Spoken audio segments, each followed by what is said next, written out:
Hi guys, I changed the background a little bit. Is it getting better? Do you see the effort here? I have an anime poster. I have my Jeff Brown books up here, the Canadian author that I love so much. I have the Twilight Saga. And right below it is my DVD collection, because yes, I do have one of those. Maybe I'll even talk about it one day, if you're very lucky. Should I put my hair out the way? I just washed my hair this morning, and when it's newly washed, it's just violent. Like, I had to pin it back here, and it's still coming forward in my face. Anyway, it's giving Priscilla Presley vibes. Anyway, I want to do a perfume review about a brand, and particular perfumes that I'm absolutely obsessed with lately. So I might get very passionate about the associations and like the descriptions, because I want you to like feel the perfumes, you know? Never mind. Let it be wild. Let it have its own life. Okay. And the brand is my Geisha. I think it's relatively new. Maybe a few years, maybe less than a year. Honestly, I don't know. But it's made in Dubai. And they also have Korean skincare. But the brand, I think, is Romanian owned. So it's like, if you're on an anti-capitalist wave in your life, I think it's good to support a brand that are a little bit smaller and where you can feel the, you know, that kind of authentic vibe you get from brands and houses that are kind of close to their origin, or like close to who actually came up with it, you know, and not bought by some second, third, fourth part. Anyway, the perfumes are really like beast mode. They have big projection and a really long lasting power, because they are all extrait de parfum, which is stronger than eau de parfum, which is stronger than eau de toilette. And if you didn't know that, that's just a good indicator of how long the scent lasts and how strong it is. And it also makes it more pocket friendly, so to speak, because they do last longer. And I'm gonna start with Sakura, which is one of my absolute favorites. Look at this bottle. It kind of smells exactly like the bottle.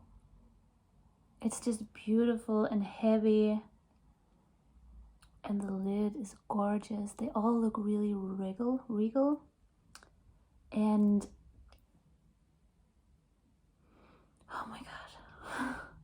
The first time I smelled this perfume, I sprayed it on my scarf, and I could smell it the next day, and it completely changed my state of like, I experienced a state change, you know, like an emotional change.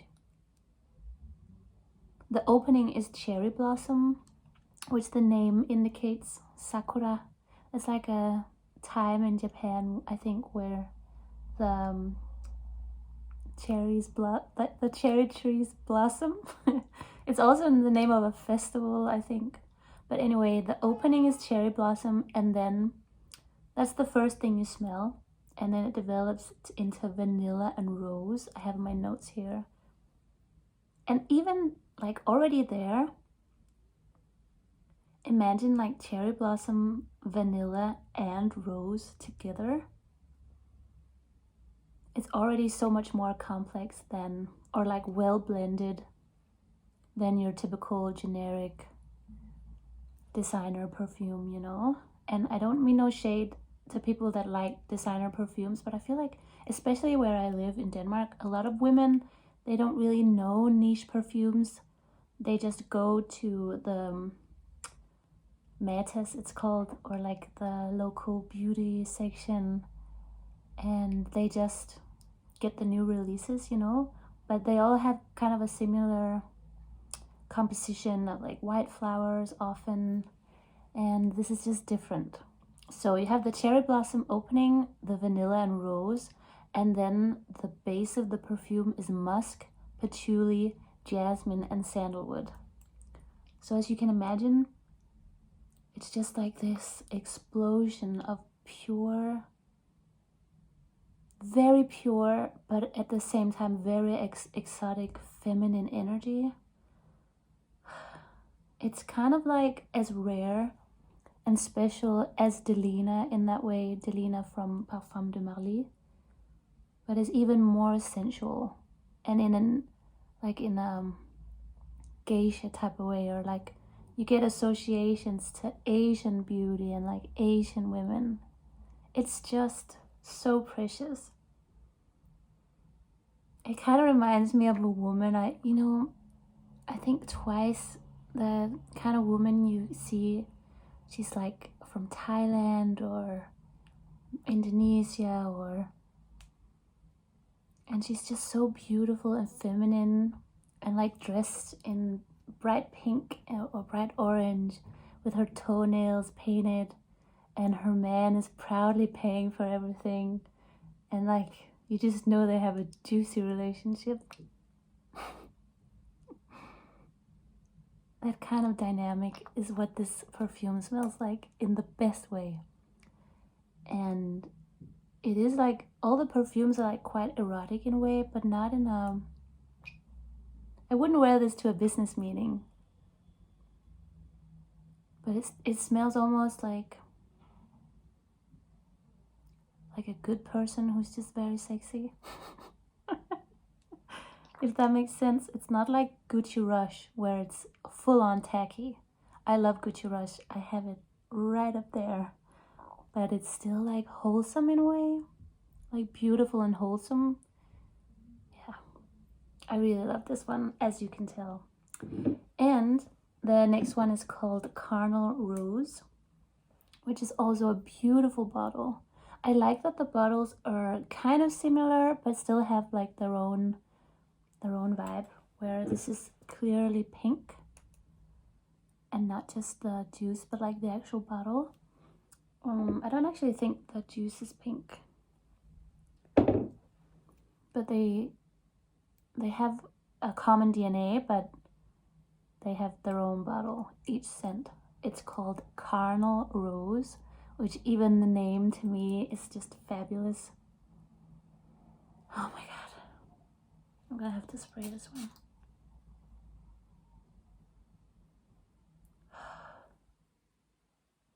This is a very animalistic rose scent, as the name implies, Carnal Rose. The rose is definitely there, but it's just like a wild rose. It's incredible, and it's kind of like smoky in the opening, like a whiff of smoke. The opening says raspberry, rose, jasmine, and vanilla. It has like a shock effect.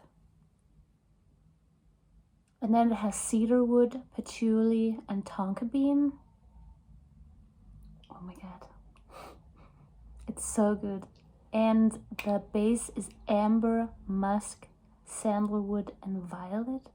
And I think the violet also gives it that wistful or like airy, mysterious vibe. It's a beautiful like beastie rose. Carnal Rose. I love this. It's hard to like pinpoint in terms of situations where you would wear this, because it's more indicating of your personality and nature than the occasion you would wear it, if that makes sense. It's it's gorgeous. I love it. And the rose, I think people who are skeptical of rose scents just really need to smell modern, niche, well-blended rose scents, because some people are put off from rose just by smelling it once or twice in a vintage perfume and getting that kind of slightly urine feeling of like a poorly blended rose, and that is nowhere near to be detected in this scent. So the next one is called Invincible, and I've only chosen my absolute favorite of the whole entire line. And look at the bottle, it looks regal and just beautiful. And again, even though they have the same DNA in terms of the packaging, it's still a unique bottle from the other ones that were transparent. This is just solid gold.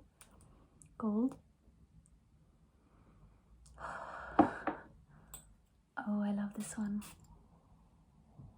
And they have a really nice spray, really fine mist. This is probably the most pungent or like beast mode scent out of the three. They're all the same in intensity, but the composition is full on with this one. It's so beautiful. It's kind of like if you take very popular scents from Byredo and just turn them into like a brave, 100% like a brave version. This is for powerful people. Whether that's in earthly terms or like just spiritual or emotional terms, this is a powerful scent. And the opening is saffron, rose, blueberry. Can you imagine already how beautiful that is? Saffron, rose, blueberry, anise. That's the kind of, has a tiny little bit of licorice. I don't usually like licorice, but I don't really, it's kind of like just a sharp edge to the other notes. And then nutmeg and lavender. That's the opening, that's just the opening. And then it develops into labdanum, is that how you say it? Which I think is like an animal note. Cashmere wood, rosemary, and oud. So the oud is present with this one. But the oud with the spices and the lavender, the rose and the blueberry is just so beautiful. And then the base is agar wood, amber, honey, musk, and patchouli. So it really is like a beast of different notes. It's just beautiful. But it's not offensive, which is, it's just so cleverly put together and blended that it can be so beastie without being offensive. There isn't one note that just like runs off with the rest of the notes, you know? If you put on like one spray of this and waited, the next day it would smell like a very comfortable, soft spa scent, I think. But when you wear it full on, it is a very strong scent. But the blend with this one is just perfection. And I saved my absolute favorite for last, which is funny because it's the perfume oil and it's much softer than the rest of them. Some of the perfume oils are quite pungent. This, as well as it comes through and as intense as the scent is, it's still very gentle. And it's the Renaissance huile de parfum. So the name of the scent is Renaissance. And the bottle is beautiful. This is what the oil looks like in the line. and this is definitely my favorite one.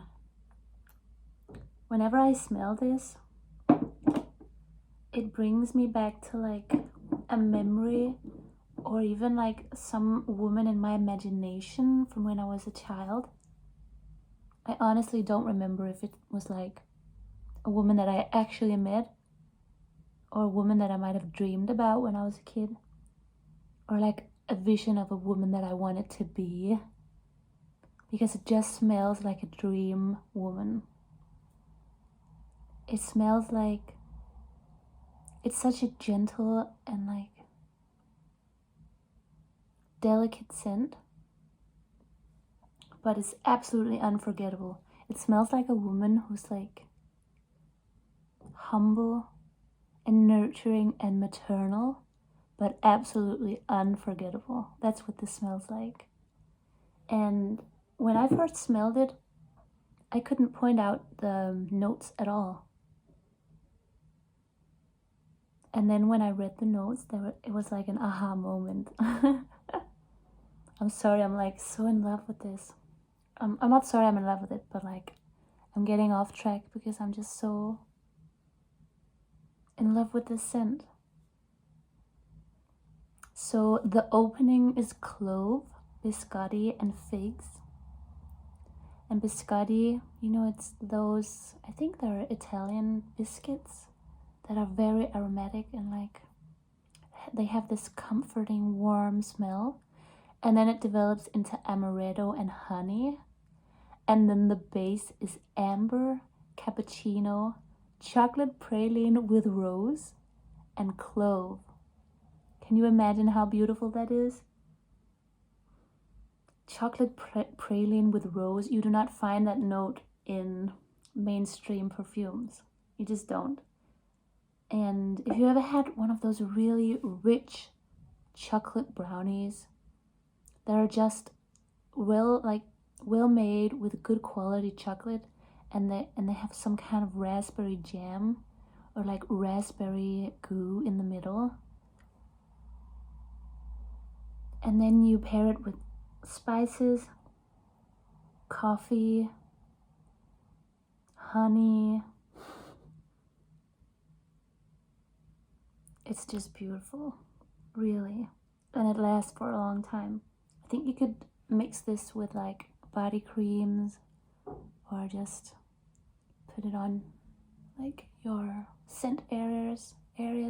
And it is kind of like a skin scent. The perfumes are very projecting, so you get this cloud around you. This is like an intimate scent. It's something you would smell if someone hugged you or like cuddled with you. It's beautiful. And they're like more expensive than cheap perfumes, but they're like half the price of niche perfumes. You know, perfumes like Kilian and Parfum de Marly and Creed, they're like half the price, which is nice.